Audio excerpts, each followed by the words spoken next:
দর্শকবৃন্দ, আপনারা এই মুহূর্তে দেশে এবং দেশের বাইরে যে যেখানে আছেন সকলকে 24 ডিজিটাল নিউজে সাম্প্রতিক ভাবনা প্রোগ্রামে শুভেচ্ছা জানাচ্ছি। আমি নজরুল ইসলাম সাচিব। আজকে আজকে এই দিনে বিশেষ করে বাংলাদেশের রাজনীতির বর্তমান ক্ষমতাধর সরকার বিএনপির প্রতিষ্ঠাতা যিনি শহীদ রাষ্ট্রপতি জিয়া রহমানের 46তম আমরা মৃত্যুবার্ষিকী দেখেছি। বিশেষ করে বাংলাদেশের 80-র দশকে শহীদ রাষ্ট্রপতি জিয়া রহমানের রাজনীতি আবির্ভাব এবং উনি 79-তে ক্ষমতা আসলেন, 80-তে তিনি শহীদ হলেন। তো শহীদ রাষ্ট্রপতি জিয়া রহমানের 19 দফা কর্মসূচির বিশেষ করে কৃষি ক্ষেত্রে বাংলাদেশের স্বনির্ভরতা, পররাষ্ট্র দিক থেকে বাংলাদেশের এগিয়ে চলা এবং ওআইসি গঠনের ক্ষেত্রে শহীদ রাষ্ট্রপতি জিয়া রহমানের একটা বড় ধরনের একটা ভূমিকা ছিল। ওআইসি গঠন করে তিনি ইরান যুদ্ধ থামিয়ে দেওয়ার জন্য খুব কার্যকরী ভূমিকা রেখেছিলেন। এবং বাংলাদেশের আজকে যে রাজনৈতিক দল ক্ষমতায় বিএনপি, বর্তমান যিনি এই উত্তরসূরি জনাব তারেক রহমান, ওনার আম্মা ছিলেন খালেদা জিয়া। ওনার আম্মা 3বার প্রধানমন্ত্রী ছিলেন, ওনার বাবা রাষ্ট্রপতি ছিলেন।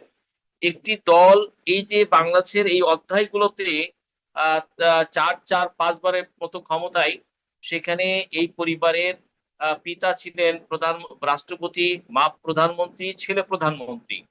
দক্ষিণ এশিয়ার রাজনীতিতে এই পরিবার কেন্দ্রিক রাজনীতি দীর্ঘদিন একটা দেশের নেতৃত্ব দিচ্ছে, দেশ পরিবর্তনের জন্য চেষ্টা করতেছে। পাশাপাশি জিয়া রহমানের 19 দফা কর্মসূচির উল্লেখযোগ্য কর্মসূচি কৃষি নির্ভরের দিকে বাংলাদেশ এগিয়ে যাচ্ছিল, খাদ্য সংসদের দিকে যাচ্ছিল।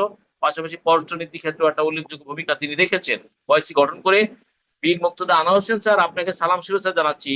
আপনার সেই সময় আপনার অবস্থান কি ছিল এবং শহীদ রাষ্ট্রপতি জিয়া রহমানের এই যে তখনই কৃষি বিপ্লবের দিকে এটা গুরুত্বপূর্ণ ভূমিকা তিনি রেখেছেন, বাংলাদেশকে বিশ্বের দরবারে মাথা উঁচু করে দাঁড়ানোর জন্য তিনি একটা বড় ধরনের একটা ভূমিকা রেখেছেন। প্রেসিডেন্ট শহীদ রাষ্ট্রপতি জিয়া রহমানকে আপনি কিভাবে দেখেছেন এবং ওনার কর্মসূচিগুলোকে আপনি কিভাবে বিশ্লেষণ করেন? বীর মুক্তিযোদ্ধা জনাব আনোয়ার হোসেন স্যার। আউযু বিল্লাহি মিনাশ শাইতানির রাজিম। বিসমিল্লাহির রহমানির রহিম। জি স্যার। এবং আপনি মহান আরেকটা জিনিস নেতা, দেখেন স্যার, মহান তারেক নেতা রহমান, ওনার জিয়াউর ওনার রহমান। ছেলে ওনার ছেলে তারেক রহমান ঈদের দিন উনি গাড়ি ড্রাইভ করে হজরত ওমরের মতো নিজে কাউকে না জানিয়ে তিনি পুরো ঢাকা শহর প্রদক্ষিণ করছেন যে ময়লা নিষ্কাশন কার্যক্রম কেমন হচ্ছে। পাশাপাশি উনি ট্রাফিক জ্যাম ফেস করে চলেন। তারেক রহমান সাহেবের এই যে জনমুখী হওয়া, জনগণের বাস্তব পরিস্থিতি দেখা, ট্রাফিক ফেস করে চলা, বজ্র ব্যবস্থাপনা কেমন হচ্ছে, নিজে গাড়ি ড্রাইভ করে এই যে একটা ব্যতিক্রম তিনি আয়োজন করছেন, এবং যেখানে যে দুর্ঘটনা ঘটছে, শিশু মারা যাচ্ছে, ধর্ষণ হচ্ছে, সরাসরি সেখানে যাচ্ছেন। এবং তিনি কি বার্তা দিচ্ছেন এবং মানুষের বাস্তব পরিস্থিতি তিনি যেভাবে দেখছেন, এই বিষয়টাকে আপনি কিভাবে দেখেন? ওনার বাবার কর্মসূচি, ওনার মায়ের কর্মকাণ্ড, ওনার মা যেমন ম্যাট্রিক পর্যন্ত প্রাথমিক শিক্ষা বাধ্যতামূলক করছেন, একটা ফ্রি। তো ওনার বাবার কর্মকাণ্ড, মায়ের কর্মকাণ্ড এবং তারেক রহমান সাহেবের কর্মকাণ্ড, এই বিষয়গুলোকে আপনি কিভাবে বিশ্লেষণ করেন জানাব আনোয়ার হোসেন স্যার? জি জি, দোয়া করে আল্লাহর কাছে তারেক রহমান সাহেব তার বাবার মায়ের উত্তরসূরি, ওই হিসেবে সে রক্ষা করতে পারবে তার বাবার সম্মান। একজন মুক্তিযোদ্ধা হিসেবে জিয়াউর রহমানকে তো বলতেই পারবো না। এবং জিয়াউর রহমান যখন ক্ষমতা আসে, ওই কথা মনে আছে, 75-এর পট পরিবর্তনের পরে ওই সময় জি। আমরা ঢাকা ইউনিভার্সিটির ছাত্র, ফাইনাল শেষ করে আসি নাই। আচ্ছা। আর তখন উনি মারা যান, ইন্তেকাল করেন। তখন আবার চাকরিতে ঢুকেছিলাম, কৃষি ব্যাংকের অফিসার ছিলাম, তখন পুলিশ আচ্ছা। আসেনি। তো এই জেনে তার দীর্ঘ জীবন এবং অল্প সময়ের ভেতরে ওনার সময়ের যে রাজত্ব, ওনার সময়ের যে শাসনকাল, এবং আমার মায়ের যে খালেদা জিয়ার কথা তো বলতে পারবো না। আমার স্পষ্ট মনে আছে যে আমাকে যে কি পরিমাণ লাইক করতো। আমি তখন এসপি সিরাজগঞ্জ, আমার দাড়ি ধরে টাইনে বলতেছে সবাইকে, দাড়িওয়ালা এসপি দিছি তোমার জেলায়, দাড়িওয়ালা এসপি। উনি এত ভালোবাসতো, নাম ধরে ডাকতো, আমার ওয়াইফের নাম ধরে ডাকতো। ওনার আবার পান খাওয়ার অভ্যাস ছিল। অনেক সময় মিটিং, একবার পুলিশ হেডকোয়ার্টার মিটিং হলো, তো মাননীয় প্রধানমন্ত্রী পান চাইবে, তো বলে যে কেউ পান আনতে পারছে না, বলে আনোয়ারের বউর কাছে পান আছে, আনোয়ারের বউর কাছে পান আছে। সেই কথা বলতে পারবো না যে কি পরিমাণ আদর করতো আমাকে। আর জিয়ার মধ্যে তার শাসনকলটা তো ছিল একটা রাজকীয় শাসনকাল তখন ঠিক আমরা মনে করতাম যে এই দেশ স্বাধীন দেশ।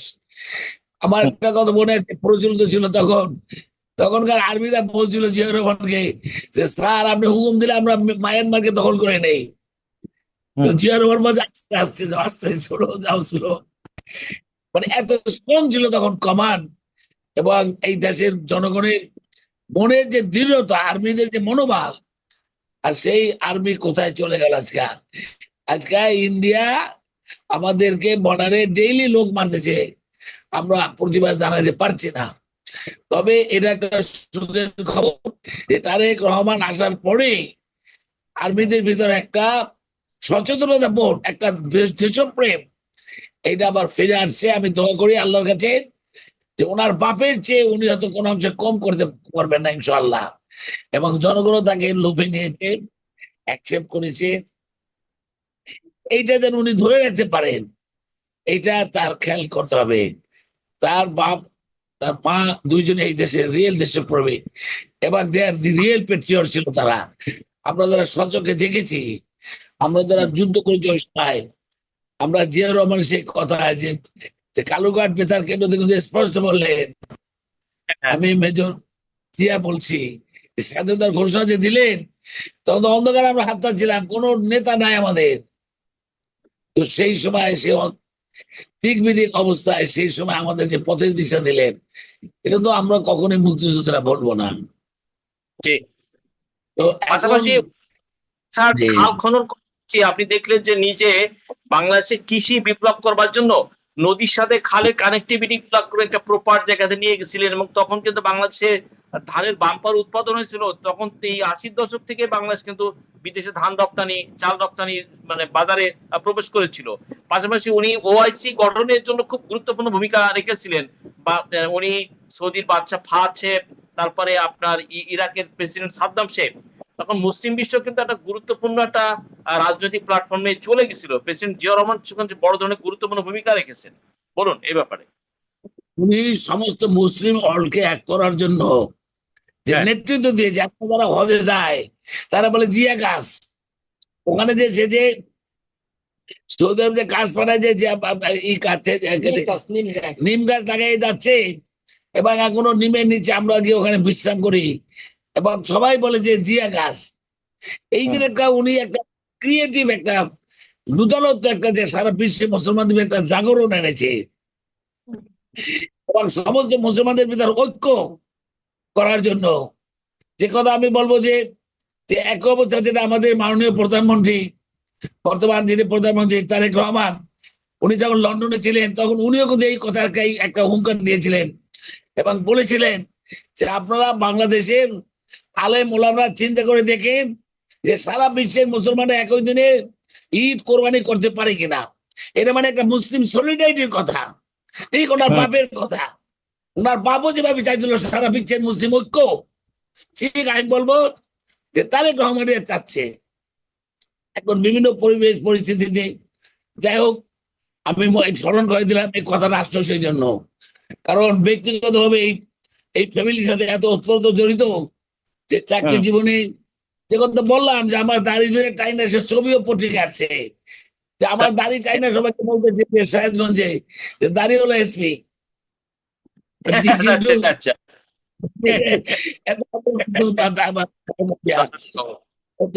বর্তমান তারেক রহমান আমরা দোয়া করি উনি পারবেন।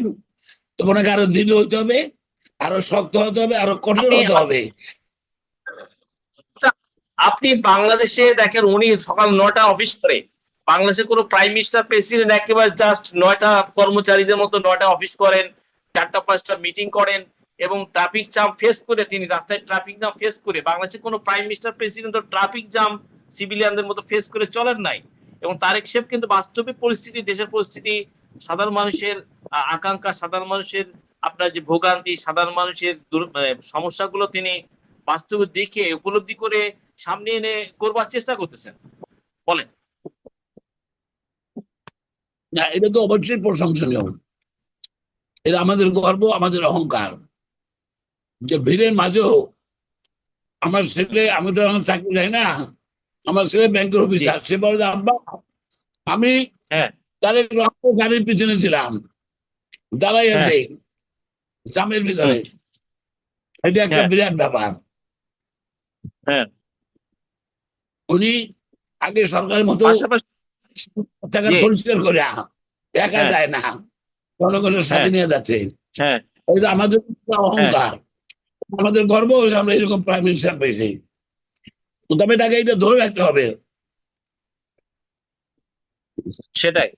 আপনি আশা করি দ্বিতীয়ত আপনি আপনি দ্বিতীয় হলো যে দেখেন কোরবানি বর্জ্য ব্যবস্থাপনাটা প্রপারলি করতেছে কিনা। উনি নিজে গাড়ি ড্রাইভ করে আপনার ঢাকা শহরের অর্ধেকটা কিন্তু তিনি মানে নিজে চক্কর দিয়েছেন কাউকে, মানে কাউকে না জানিয়ে নিজে গাড়ি ড্রাইভ করে। এই মেসেজ গুলোকে আপনি কিভাবে দেখেন? বললাম যে এটা আমাদের গর্বের বিষয় যে জি। আমাদের মাননীয় প্রধানমন্ত্রী আমাদের খোঁজ হ্যাঁ। খবর নিজে নিচ্ছে। হ্যাঁ। হ্যাঁ। রাস্তাঘাট এবং রেল আপনি পরিষ্কার দেখেছেন। এটা নিজে ব্যক্তিগত খোঁজ নিচ্ছেন, কারো পাচ্ছেন না। কে বলবে আর রামিস। বলবে না। হ্যাঁ। আপনি প্রত্যেকটা দেখেন, প্রত্যেকটা ঘটনা দুর্ঘটনা তিনি সঙ্গে সঙ্গে যেটা চোখে পড়ে, যেটা চোখে পড়ে সঙ্গে সঙ্গে তিনি সেটা সামনে এনে সমস্যাটা কি বোঝার চেষ্টা করছেন। রামিসার বাবাকে যে বাবা বাবার কাছে যখন বলছে, বাবা বলছে আপনি আমার মানে বড় ভাই, প্রধানমন্ত্রী না, তখন তিনি কথা দিয়ে আসছেন বড় ভাই হিসাবে আপনারও সব মেয়ে আছে, মেয়ে হারাইছেন, আমার একটা মেয়ে আছে, আমি এই ব্যাপারটা অতি দ্রুত আমার আইন অনুযায়ী যত দ্রুত কার্যকরী করা যায় আমি সেই কথাটা তিনি দিয়ে আসছেন। এই যে একটা প্রধানমন্ত্রী, বাংলাদেশের মানুষের নৈতিকতা তো শেষ। দেখেন নৈতিকতা, ইমান, আকিদা, নৈতিকতার পরিস্থিতি দেখেন। আমরা নামাজ পড়ছি, সেজদা পড়ছি, কিন্তু আমলিয়াতের জায়গাতে মানুষ খুব একটা নেই। হ্যাঁ, আমি নানান ভাবে দেখি যে সে সেজদা করতেছে, তার মধ্যে আমলের জায়গাটা খুব প্রচন্ড ঘাটতি, নৈতিকতার জায়গা ঘাটতি, মানবতার জায়গা ঘাটতি, কিন্তু তার সে সেজদা দিচ্ছে। এই যে মানুষের নৈতিকতা ধস নামছে, মনুষ্যত্ব ধস নামছে, তো এই যে একটা প্রধানমন্ত্রী ঘটনার পরে, সেটা রামিসা হোক আর অপরাপর ঘটনা হোক, আপনি আপনার ওই যে ফরিদপুরে লাইলি বেগম নামে একটা চমৎকার একটা মহিলা পথে ঘুরে ঘুরে গান করে, কি চমৎকার তার ব্যাপারটা উনি ফেসবুকে দেখছেন, সাহেবকে দিয়ে তার বাড়ি করে দেওয়ার সিদ্ধান্ত দিয়েছেন, তাকে নগদ অর্থ করে দিয়েছেন। এই যে যেখানে যেভাবে তিনি দেখছেন সামনে এনে মানুষের আকাঙ্ক্ষা সমস্যার সমাধান দেওয়ার জন্য চেষ্টা করছেন, এই বিষয়গুলো আমরা দেখেছি, কিন্তু এত এত এত ব্যাপক মাত্রায় ছিল না হোসেন স্যার। Right, right. না, এটা আব্দুল। জি। তার পরিচয়। আমি। জি। সেটা আমি আহাদ মানুষের। আমি আহাদ নামে একজন যুব নেতাকে পেয়েছি, জনাব আব্দুল আহাদ, আপনি আমাকে শুনতে পাচ্ছেন?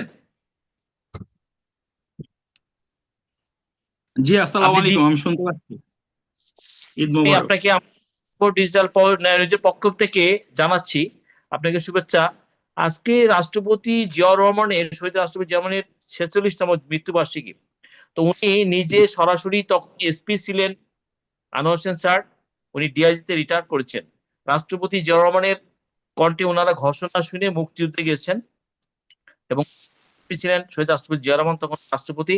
তো অশোককে দেখেছেন, এবং তারেক রহমান সাহেব জনগণের খুব কাছাকাছি পাস বোঝার চেষ্টা করছেন। রামি স্যার সেখানে যাচ্ছেন, ট্রাফিক জ্যাম ফেস করছেন, বজ্র ব্যবস্থাপনা নিজে তদারকি করার জন্য গাড়ি ড্রাইভ করে ঢাকা শহর মুভ করেছেন। তারেক রহমান সাহেবের যে এই যে উদ্যমতা, ওনার বাবার সেই আদর্শ, মার আদর্শকে ধরে রাখার চেষ্টা করা, এবং বাংলাদেশকে প্রকৃত আত্মনির্ভরশীল এবং সার্বভৌম একটা রাষ্ট্র হিসাবে সামনে আনা। আপনি বর্তমান জেনারেশনের একজন যুব নেতা হিসাবে জনাব আহাদ চৌধুরী, প্রেসিডেন্ট জিয়া রহমানের 19 দফা কর্মসূচির দিকগুলো আপনি বিশেষ করে বাংলাদেশের কৃষি বিপ্লবের জন্য আবার খাল খনন কর্মসূচি শুরু, নদীর সাথে খালের কানেক্টিভিটি দরকার, তাহলে পানির রিসোর্সটা প্রপার আপনার চ্যানেল ওয়াইজ করা যায় না। তারেক রহমান সাহেবের এই উদ্যমতা, তারেক সাহেবের এই অ্যাক্টিভিটিস গুলোকে আপনি কিভাবে দেখছেন জনাব আহাদ চৌধুরী? আমি আহাদ। জনাব আব্দুল আহাদ। জি, বিসমিল্লাহির এ বিষয়ে রহমানির আপনার রহিম। বক্তব্য। জি, ধন্যবাদ। আজকের এই প্রাণবন্ত উদ্যোগ এবং উচ্ছলপূর্ণ যে আনন্দ বার্তা নিয়ে আপনি এই টক শো বলছেন, সেখানে আমরা খুবই পুলকিত। যদিও আজকে ঈদের তৃতীয় দিন, আমরা শহীদ রাষ্ট্রপতি জিয়াউর রহমানের 45তম শাহাদাত বার্ষিকী উপলক্ষে আজকে সারাদিন ব্যাপী দেখেছি ঢাকা শহরে এবং প্রত্যেকটি ওয়ার্ড এবং নির্বাচনী আসনগুলোতে তিনি দুস্থদের মাঝে খাবার বিতরণ করেছেন এবং শাড়ি উপহার দিয়েছেন, প্রয়োজনীয় যে বস্ত্র সেগুলো উপহার দিয়েছেন এবং আর্থিকভাবেও সবাইকে সহযোগিতা করেছেন। এই জন্য অনেকদিন পরে তিনি সেই সময়গুলো পেয়েছেন, বাংলাদেশ জাতীয়তাবাদী আম, দলের পক্ষ থেকে তিনি করেছেন। যদিও আমি ঢাকা ৮ আসনে এবং ৯ আসনের এখানে বসবাসকারী, আমাদের আহ, প্রিয় নেতা আব্বাস ভাই কিছুটা শারীরিক অসুস্থতা রয়েছেন, এর মাঝখানেও আব্বাস ভাইয়ের বাসাতেই সেই বিষয়গুলো পরিলক্ষিত হবার দেখবার সুযোগ হয়েছিল। এজন্য আমরা নিজেদেরকে অত্যন্ত গর্বিত অনুভব করি যে তিনি প্রান্তিক জনগোষ্ঠীতে চলে আসছেন। পাশাপাশি শহীদ রাষ্ট্রপতি জিয়াউর রহমানের শাহাদাত বার্ষিকীতে আমরা তার রুহের আত্মার মাগফিরাতে দোয়া করি। যে প্রেক্ষাপটটি আপনি বলে তুলেছেন এটি অত্যন্ত গুরুত্বপূর্ণ, অর্থাৎ বাংলাদেশ 12 তারিখের পরে 12 ফেব্রুয়ারি সরকার গঠনের পরে যে নিয়ামকে এবং বৈশিষ্ট্যে অনন্য অবদানে 100 দিনের কর্মসৃজন যে পথ চলা তিনি শুরু করেছেন, সেখানে আমাদের পূর্বে কি ছিল সেখান থেকে বেশি অর্থাৎ যে বিষয়বস্তুগুলোকে তিনি সামনে না এনে কিভাবে আরো সামনের দিকে রেখে বাংলাদেশকে আরো বিশ্বের বুকে নেতৃত্ব দেওয়া যায় এবং কিভাবে আরো সুন্দরভাবে ফুটিয়ে তোলা যায়, ছাত্রছাত্রী হতে কিশোরী, তরুণ সমাজ এবং বয়োজ্যেষ্ঠদের সমন্বয়ে একটি সুন্দর রোড ম্যাপ উনি তৈরি করেছেন। এবং নিজে যেহেতু বাংলাদেশের পথে আপনার একটু আগে যে ডিএজি আনোয়ার স্যার বলেছেন যে এই উদাহরণ অনন্য সেটা পাওয়া যায়নি। আর আমরা যেহেতু ছোট ছিলাম সেই হিসাবে রাষ্ট্রপতি প্রয়াত রাষ্ট্রপতি ওনাকে আমরা পাইনি। ওনার আদর্শে ওনার ছেলে কিভাবে আরো দেশকে এগিয়ে নিয়ে যাবে, দেশনেত্রী খালেদা জিয়ার উত্তরসূরি হিসাবে আদর্শকে প্রান্তরে প্রান্তরে ছড়িয়ে দিবে দেশের প্রত্যেকটি স্থানে, এটা আমাদের প্রত্যাশা থাকবে। কিন্তু আরো প্রত্যাশা থাকবে বেশি যেখানে শুধু ট্রাফিক জ্যামই এটা এক্সাম্পল, একটি উনি বেশ কিছুদিন বাইরে ছিলেন, সেই যে মনোভাব এবং যে শৃঙ্খলা মানার যে পদ্ধতিগুলো সেগুলো তিনি সবসময় মেনে আসছেন, যা আমরা আমাদের উপমহাদেশে এবং আমাদের দেশে কখনো এগুলো পাইনি। কিন্তু এক্সাম্পল হচ্ছে সবচেয়ে বড় ব্যাপার, যেহেতু আমরা ছোট ছিলাম যখন, তখন দেখেছি যে আমরা জাতির ভবিষ্যৎ। কিন্তু আজকে যারা ছোট শিশুরা রয়েছে তারা আগামী দিনের ভবিষ্যৎ, অর্থাৎ 20 বছর পরে বা 30 বছর পরে আমাদের বাংলাদেশ এবং বাংলার বুকে অর্থাৎ আমরা কিভাবে থাকবো, অর্থাৎ 56,000 বর্গমাইল কিভাবে আমাদেরকে আরো নেতৃত্ব দিতে পারে বিশ্বের বুকে, আমাদের যে অর্থনৈতিক ভাবে পুঁজিবাদে আমরা নিজেদেরকে গ্রো করতে পারি, সেখানে আমাদের যদি সচ্ছলতা আমাদেরকে ফিরিয়ে নিয়ে আসতে হয় তাহলে আমাদের খনিজ সম্পদ এবং প্রাকৃতিক সম্পদের উপরে আমাদের ডিপেন্ড করতে হবে। সেই জায়গাগুলোতে আমরা আমাদেরকে কতটুকু নেতৃত্ব দিতে পারলাম, কতটুকু দূরদৃষ্টিতা সম্পূর্ণ, জ্ঞান সম্পন্ন এবং বৈজ্ঞানিক পদ্ধতিতে আমরা নিজেদেরকে সম্পৃক্ত করে আলোকিত করতে পারলাম, এটি কিন্তু একটি সবচেয়ে বড় ব্যাপার। আর আরেকটি যে গুরুত্বপূর্ণ যে অনুধাবনটি আমরা করে থাকি সেটি হচ্ছে যে আমার আমার আমার যে অধিকারগুলো, আমার অধিকারগুলো এখনো বাংলাদেশের আজকে স্বাধীনতার 50 বছর পরেও, সুবর্ণ জয়ন্তী পালন করার পরেও কিন্তু আমরা সেখানে আমার অধিকারগুলো আমাকে খুঁজে পেতে হচ্ছে। কেন আমাকে সেই পথটা এখনো মসৃণ নয়? সেই পথটা যদি আমরা তৈরি করে যেতে পারি, অর্থাৎ আমাদের যারা আরো সিনিয়র সিটিজেনরা রয়েছেন তারা যদি এই পথটাতে তৈরি করবার জন্য সবাই এক হতে পারে, বা সুশীল বলতে যে ভাষাগুলো আমরা বুঝি, জ্ঞানের আলোতে আমরা যে পথগুলোকে চলতে পারি, সেগুলো যদি আমরা একটু মসৃণ আকারে কিশোরদেরকে দিয়ে যেতে পারি, তাহলে হয়তোবা তারা ভবিষ্যতের বাংলাদেশকে সুন্দরভাবে আরো নিয়ে যেতে পারবে, এগিয়ে যেতে পারবে। এবং প্রাকৃতিক সম্পদের উপরে যে আমাদের নির্ভরতা রয়েছে সেখানে যদি আমরা একটু নির্ভরশীল হতে পারি, তাহলে আত্মমর্যাদা এবং আত্ম উন্নয়নও আমরা জাতি হিসেবে নিজেদেরকে গর্বিত করতে পারবো, এটা আমার একটা বিশ্বাস। আর একটি গুরুত্বপূর্ণ কথা যেটি বলেছেন ভাই,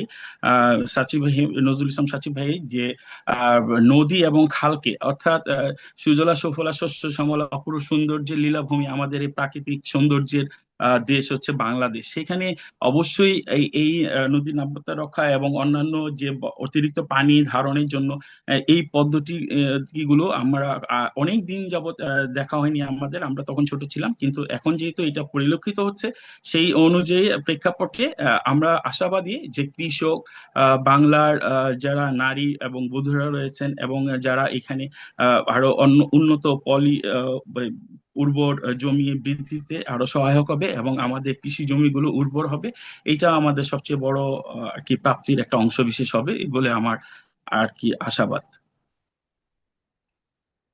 আপনাকে ধন্যবাদ আমাদের 24 ডিজিটাল জনাব আব্দুল্লাহ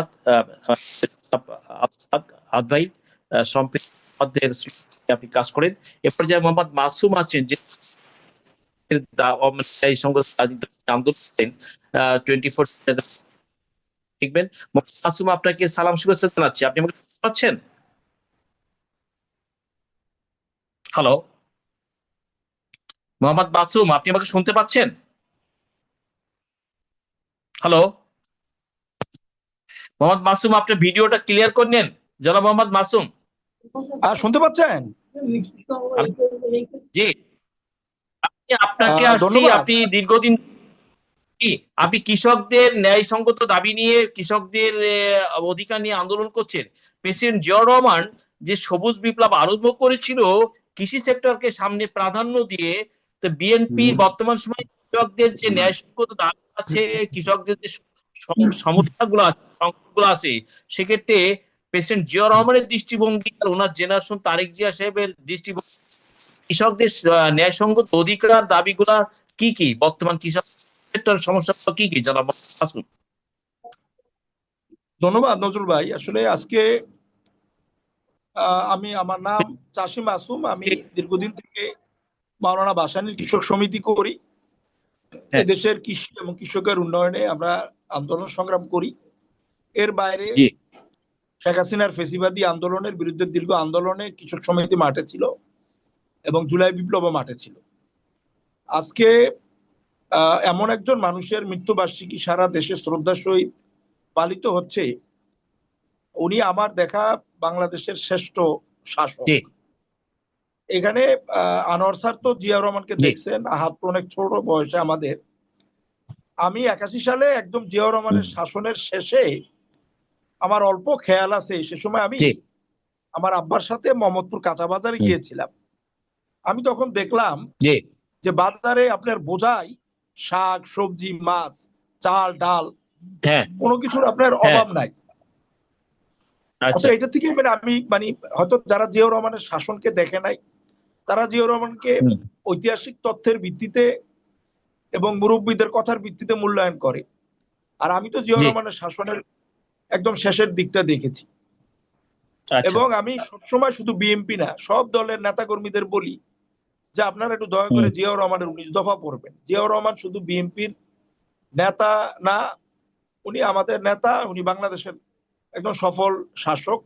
সেই হিসাবে জিয়াউর রহমানের যে প্রণীত 19 দফা সেটা মূল্যায়ন করবেন এবং পড়বেন। আজকে দেখেন যে বাংলাদেশের এই 56-55 বছরে বাংলাদেশের যে অর্থনীতি চলছে 3টা চাকার উপর, কৃষি, গার্মেন্টস এবং রেমিটেন্স। এই তিনটাই কিন্তু ফাউন্ডেশন জিয়াউর রহমান দিয়েছে।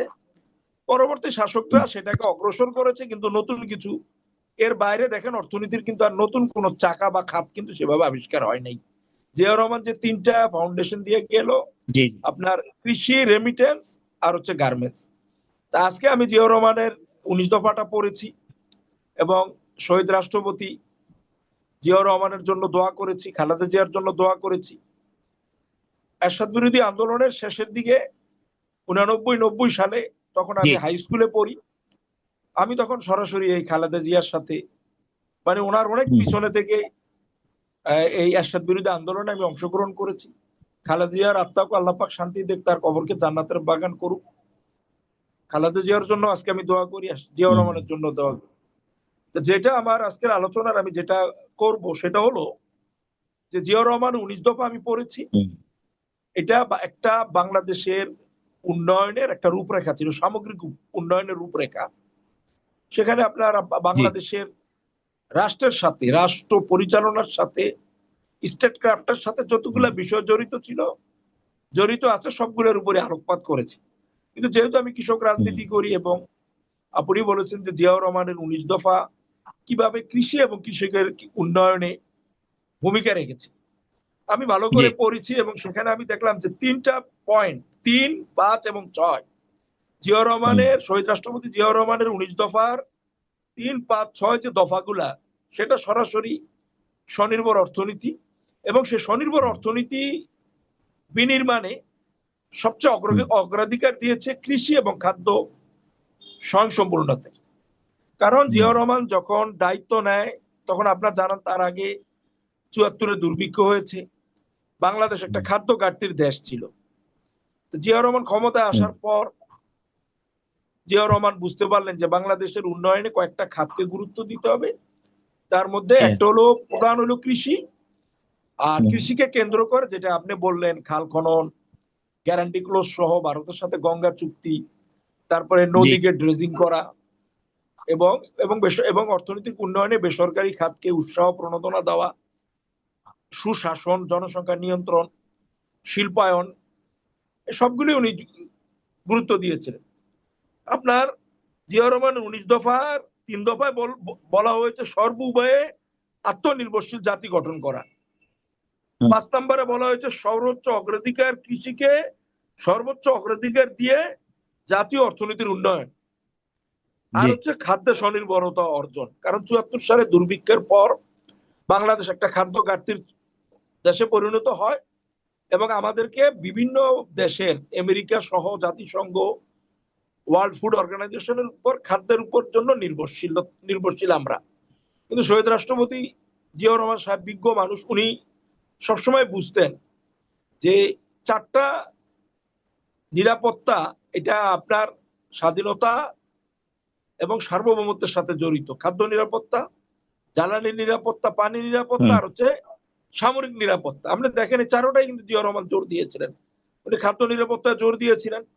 এই 72 থেকে 75-এ যে বাকশালী আওয়ামী বাকশালী চক্র ক্ষমতায় ছিল, সে বাকশালী আওয়ামী বাকশালী চক্র ভারতের নির্দেশে সামরিক বাহিনীকে সেভাবে তৈরি করে নাই, তারা রক্ষী বাহিনীকে তৈরি করেছিল। কিন্তু জিয়াউর রহমান বুঝেছে যে বাংলাদেশের স্বাধীনতা এবং সার্বভৌমত্ব রক্ষায় শক্তিশালী সামরিক বাহিনীর কোনো বিকল্প নাই। সেজন্য জিয়াউর রহমান খাদ্য নিরাপত্তা, তারপরে জিয়াউর রহমান জোর দিয়েছিল আপনার এই সামরিক বাহিনীর সক্ষমতা বৃদ্ধিতে, এবং সেটা উনি চালু করে গিয়েছিলেন। তারপরে উনি জোর দিয়েছিলেন আপনার পানি নিরাপত্তা। উনি আপনি ভারতকে বাধ্য করেছিলেন গ্যারান্টি ক্লোজ সহ গঙ্গার পানি বন্টন চুক্তি করতে। পরবর্তীতে এরশাদ এবং হাসিনা সরকারের দুর্বল পররাষ্ট্রনীতির কারণে ভারতের সাথে চুক্তি করা গেলেও আপনার কোনো গ্যারান্টি ক্লোজ ছাড়া এই চুক্তি হয়েছে এবং ভারত চুক্তি মোতাবেক কখনো 30%, কখনো 34% পানি দিয়েছে। আর তারপরে জিয়াউর রহমান যে জায়গায় উনি জোর দিয়েছিলেন সেটা হলো জ্বালানির নিরাপত্তা। এই যে জিয়াউর রহমান তখন বিদেশি কোম্পানিগুলিকে আনার চেষ্টা করলেন বাংলাদেশের গ্যাসকে এক্সপ্লোর করা। আজকে যদি আপনি চিন্তা করেন জিয়াউর রহমান যে উন্নয়নের সূচনা করেছিলেন, আল্লাহ পাক ওনার কবরকে জান্নাতের বাগান করুক, উনি তো বেশি দিন সময় পায়নি।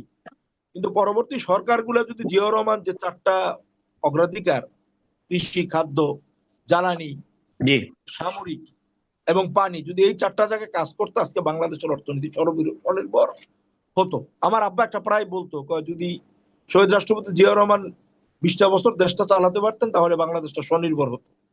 আজও দেখেন বিএনপির মূল রাজনৈতিক মূলধন কিন্তু জিয়াউর রহমান সাহেব, তারপরে খালেদা জিয়া। এটা আমি যে জায়গায় বলতেছি যে আজকে সময় এসেছে আবার আমাদের নতুন করে এবং জিয়াউর রহমান জ্বালানি খাতে যেভাবে জোর দিয়েছিলেন, যদি সেইভাবে আমরা ধারাবাহিকভাবে জ্বালানি খাতে গ্যাস, কয়লা এবং সমুদ্র বক্ষে আমাদের যে গ্যাস আছে সেগুলো যদি আমরা উত্তোলন করতে পারতাম, কয়লা উত্তোলন করতে পারতাম, তাহলে আজকে যে মধ্যপ্রাচ্যের যে সংকট, এই সংকটে কিন্তু বাংলাদেশের জ্বালানি খাত ব্যাহত হওয়ার কোনো কারণই ছিল না। কিন্তু আমরা এই জিয়াউর রহমানের মতো সেভাবে কোনো দেশপ্রেমিক শাসক পাইনি, যোগ্য শাসক পাইনি, ফলে আমরা এই লাইনচ্যুত হয়েছি। ফলে আজকে বাংলাদেশ খাদ্যের সমস্যা, জ্বালানিতে সমস্যা, আপনার মায়ানমার, ভারতের চাইতে আমাদের সামরিক বাহিনী দুর্বল। কিন্তু জনাব মোহাম্মদ মাসুম, উনি যখন বাংলাদেশকে খাদ্য স্বয়ংসম্পূর্ণতা, আত্মনির্ভরশীল পররাষ্ট্রনীতির একটা পর্যায়ে শুরু করেছেন, তখন তো জাতীয় আন্তর্জাতিক ষড়যন্ত্রে ওনাকে কুর মধ্য দিয়ে বাংলাদেশের উন্নয়নের লাগামটা টেনে ধরা হয়েছিল এবং আবার পুনরায় বাংলাদেশকে অগণতান্ত্রিক পথে হাঁটার সেই ম্যানেজমেন্ট নিয়ে যাওয়া হয়েছিল। তা বাংলাদেশ তো বারবার তার গণতান্ত্রিক উন্নয়নের জন্য, অর্থনৈতিক স্বনির্ভরতার জন্য মাথা উঁচু করে দাঁড়ায়, কিন্তু জাতীয় আন্তর্জাতিক চক্রটা তো ভূ রাজনীতির জায়গা থেকে লাগামটা টেনে ধরে। জনাব মোহাম্মদ মাসুম। না, এখানে আসলে আন্তর্জাতিক চক্রান্ত না, এখানে চক্রান্ত শুধু ভারতের চক্রান্ত। ভারত এবং আওয়ামী বাকশালী চক্র, এরা হলো মূল ষড়যন্ত্রকারী। জিয়াউর রহমান উনি বহুদলীয় গণতন্ত্রে বিশ্বাস করতেও জিয়াউর রহমানকে অনেক উপদেশ দিয়েছিলেন যে তুমি আওয়ামী লীগকে সুযোগ দিও না, কারণ আওয়ামী লীগ হলো একটা বিষধর সাপ, সে আমলিককে জিয়াউর রহমান রাজনীতি করতে সুযোগ দিয়েছে এবং সে আমলিক এবং ভারত চক্রান্ত করেই কিন্তু জিয়াউর রহমানকে হত্যা করলো। এবং এখনো আমি অনুরোধ করব যে এই শেখ মুজিব করেছিল বাকশাল 1, শেখ হাসিনা বাকশাল 2, এবং এই 16 বছরে বিএনপি, জামাত ইসলামী, তারপরে কৃষক সমিতি, কমিউনিস্ট সবাই সীমাহীন নির্যাতনের শিকার হয়েছে, গুম হয়েছে, খুন হয়েছে। হুম এবং আমি বিএনপি কে অনুরোধ করব, তারেককে অনুরোধ করবো যেন আওয়ামী লীগকে আর কখনো এই রাজনীতিতে সুযোগ না দেয়, কারণ আওয়ামী লীগের সুযোগ দিলেই আওয়ামী লীগের হাত ধরে ভারত এই দেশে ঢুকবে। জিয়াউর রহমানকে কোনো আন্তর্জাতিক ষড়যন্ত্র করে না। জিয়াউর রহমানকে আমেরিকা পছন্দ করতো, রাশিয়া পছন্দ করতো, মধ্যপ্রাচ্য পছন্দ করতো, শুধুমাত্র ভারত দেখছে যে জিয়াউর রহমান স্বাধীন পররাষ্ট্রনীতি চালাচ্ছে, দেশকে স্বনির্ভর করতেছে, শুধু ভারতীয় ষড়যন্ত্রে জিয়াউর রহমান নিহত হয়েছেন। এখানে আর কোনো আন্তর্জাতিক চক্রান্ত, সরাসরি ভারত দায়ী। এবং আমি এটাই বলবো যে জিয়াউর রহমান আজকে থাকলে বাংলাদেশ সর্বদিক দিয়ে স্বনির্ভর হতো। আর আমি পরিশেষে শুধু একটি কথাই বলবো যে আমি তার পুত্র, বিএনপির চেয়ারম্যান জনাব তারেক জিয়াকে বলবো যে আপনি 19 দফাটা বারবার পড়বেন, সকালে একবার পড়বেন, দুপুরে একবার পড়বেন, রাত্রে একবার পড়বেন, এবং এটা আপনি মোবাইলে স্ক্রিনশট নিয়ে রাখবেন, বারবার 19 দফা দেখবেন। 19 দফা আজকেও এত প্রাসঙ্গিক। আপনি দেখেন বাংলাদেশ এখনো খাদ্যে স্বনির্ভর না, হাওরের কি অবস্থা আপনি দেখেন। এখনো আমাকে কিন্তু এই বছর কিন্তু গঙ্গার পানি চুক্তি শেষ হয়ে যাচ্ছে। ভারত কিন্তু আমাদেরকে গঙ্গার পানি বন্টন চুক্তি কিন্তু এই বছর শেষ। শেখ হাসিনা যে জোড়াতালি দিয়ে যে 30 বছরের চুক্তিটা করেছিলেন, এই বছর শেষ। ভারত আমাদেরকে পাত্তাই দিচ্ছে না। আপনি তিস্তা নদীর উপর অবৈধভাবে ভারত গজলডোবা বাদ দিয়ে আমাদের তিস্তা ব্যারেজের 12টা বাজিয়েছে, এবং সেখানেও ভারত আমাদেরকে কোনো পানি বন্টন চুক্তিতে পাত্তাই দিচ্ছে না। এবং জিয়াউর রহমান থাকলে আজকে কিন্তু এই সমস্যাগুলো আপনার হতো না। ভারত তো ভূ রাজনৈতিক দিক থেকে চতুর্দিকে ভারত ভারত তো উজানের দেশ হিসাবে আন্তর্জাতিক আইনকে ভারত তার মতো করে এখানে বৃদ্ধাঙ্গুলি দেখায়। আমাদের বলুন আর পাকিস্তানে বলুন, পানি সম্পদ বন্টনের ক্ষেত্রে তো ভারত যেমন, আপনি ধরেন আমাদের 57টা নদীর কানেক্টিভিটি জায়গা থেকে তারা ওদিকে 3000 উপরে তারা বড় ছোট বাঁধ দিয়ে বাংলাদেশ তাদের পানি সম্পদকে ন্যায্য ব্যবহার করতেছে। তো ভারত তো আমাদের প্রতি ন্যায়সঙ্গত এবং আন্তর্জাতিক আইনসঙ্গত আচার আচরণ ভারত করে না। ভারতের এই বৃহত্তর ভূ রাজনৈতিক শক্তির জায়গা থেকে ভারত এই একগুঁয়েমির মনোভাব সবসময় তো দেখিয়ে যায়। না, এখানে শুধু ভারত না, এখানে আমাদের পররাষ্ট্র নীতির দুর্বলতা আছে। বিশেষ করে এরশাদ এবং শেখ হাসিনা তারা তারা ছিল ভারতের তাবেদার, এবং তারা কখনো এমন কোনো কথা বলতো না বা এমন কোনো উদ্যোগ নিত না যেটা আপনার ভারত মাইন্ড করতে পারে। তারা ভারতের চামচা, ভারতের স্বার্থ দেখেছে। আপনি যে দেখেন যে গজলডাঙ্গার বাঁধ ধরেন, জাতিসংঘের যেটা একটা, আমাদের মরণ ফাঁদ, গজলডাঙ্গার বাঁধ থেকে শুরু করে ফেনীর মুহুরী নদীর বাঁধ, ভারত তো তার স্বেচ্ছাচারিতা দেখাই যাচ্ছে। সেক্ষেত্রে বাংলাদেশ এই জায়গা থেকে ভারতের সাথে কতটা এই মানে পররাষ্ট্রনীতি দিয়ে তাদের সাথে একটা সমঝোতা যায় যেতে পারে, এবং আন্তর্জাতিক ফোরামকে বাংলাদেশ কতটা ব্যবহার করতে পারবে নেক্সটে, জি বলুন। না, আমাদের এখানে অনেকগুলো অপশন আছে। একটা অপশন হলো আমরা খুব শক্তভাবে এটা জাতিসংঘে তুলবো, আমরা খুব হ্যাঁ শক্তভাবে ওআইসি তে তুলবো, এবং আমরা ভারত বাংলাদেশের এখন 5ম বৃহৎ বাণিজ্যিক পার্টনার। আমরা হ্যাঁ প্রয়োজনে ভারতের থেকে ভারতের পণ্য আমদানি আপনার ক্রয় বিক্রয় নিষিদ্ধ করা হোক, ভারতের সমস্ত চ্যানেল বন্ধ করে দেওয়া হোক, তাহলে দেখবেন ভারত ভাব ডেকে পানি দিব। কারণ বাংলাদেশের উপর ভারতের সকল মাল্টিন্যাশনাল কোম্পানি এই বাংলাদেশের বাজারের উপর নির্ভরশীল। যদি আজকে তারেক রহমান ঘোষণা দেয় যদি গঙ্গা এবং তিস্তার পানি বন্টন চুক্তি ন্যায্য যদি না হয় আগামী 3 মাসের ভিতরে, তাহলে সকল ভারতীয় পণ্য আমদানি ক্রয় বিক্রয় নিষিদ্ধ, ভারতের টিভি চ্যানেল বাংলাদেশে নিষিদ্ধ, এবং বাংলাদেশে যত ভারতীয় কাজ করে তাদের সবাইকে ভারতে ফেরত পাঠানো হবে। আপনি দেখেন যে তাহলে ভারত 3 মাসের ভিতরে আমাদের সাথে গঙ্গার পানি বন্টন চুক্তি এবং তিস্তার পানি বন্টন চুক্তি করবে। আমাদের গাছ দেখাতে হবে। তারেক জিয়া ওই শেখ হাসিনার মতো আচ্ছা, আপনি আর একটু থাকুন। আমি ডিআইজি আনোয়ার সাহেব, উনি বাংলাদেশ পুলিশে তখন এসপি ছিলেন। সেক্ষেত্রে আমরা এই যে চতুর্মুখী ভারত দ্বারা আবিষ্ট এবং হাজার হাজার বাদ দিয়েছে বাংলাদেশকে, তারেক রহমান সাহেবের সরকারকে আগামী দিনে স্বনির্ভর কৃষি নীতি, পররাষ্ট্র নীতির ক্ষেত্রে বাংলাদেশের নিজস্ব যে সক্রিয় আছে, জনগণের শক্তি আছে, এই শক্তিকে নিয়ে সামনে কিভাবে এগোতে পারে। ডিআইজি আনোয়ার হোসেন স্যার, আপনি আমাকে শুনতে পাচ্ছেন? জি জি, শুনতেছি।